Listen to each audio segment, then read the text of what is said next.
Exodus chapter 8. Then the Lord said to Moses, "Go to the king and tell him that the Lord says, 'Let my people go, so that they can worship me. If you refuse, I will punish your country by covering it with frogs. The Nile will be so full of frogs that they will leave it and go into your palace, your bedroom, your bed, the houses of your officials and your people, and even into your ovens and baking pans. They will jump up on you, your people, and all your officials." The Lord said to Moses, "Tell Aaron to hold out his stick over the rivers, the canals, and the pools, and make frogs come up and cover the land of Egypt."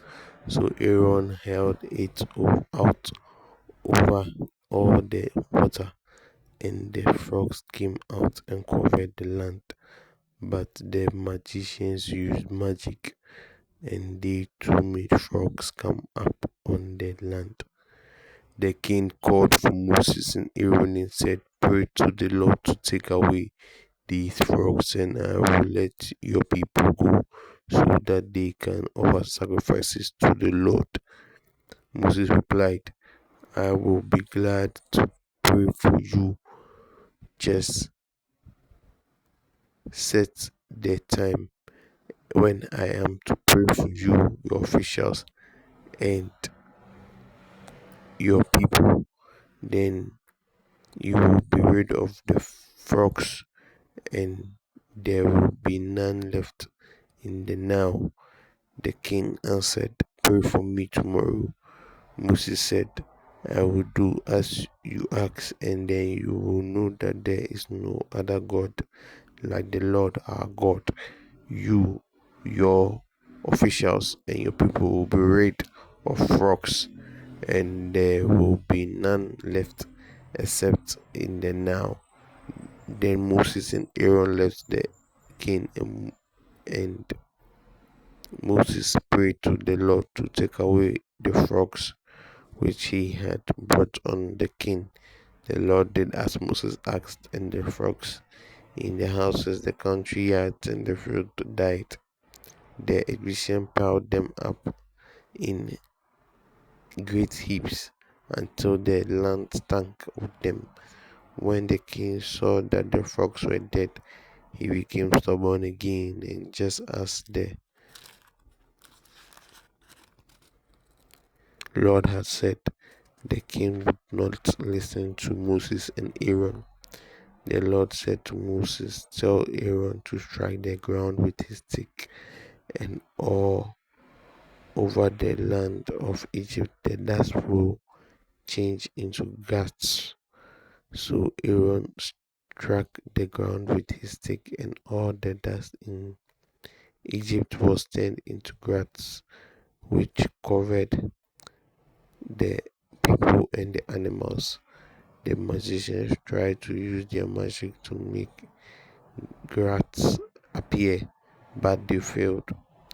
There were grass everywhere, and the magician said to the king, "God has done this."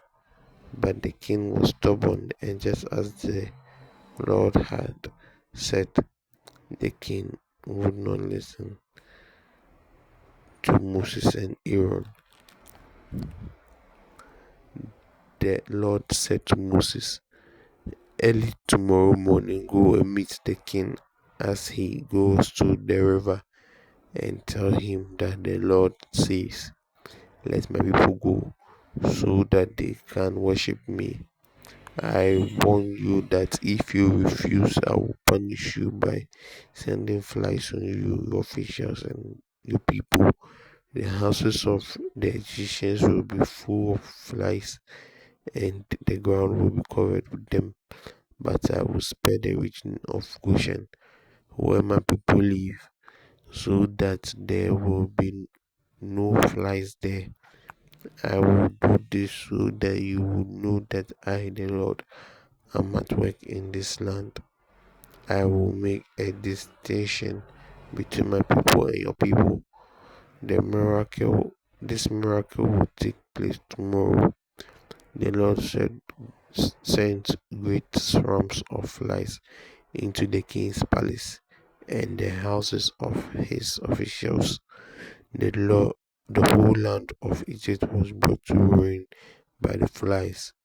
Then the king called for Moses and Aaron and said, "Go and offer sacrifices to your God here in this country."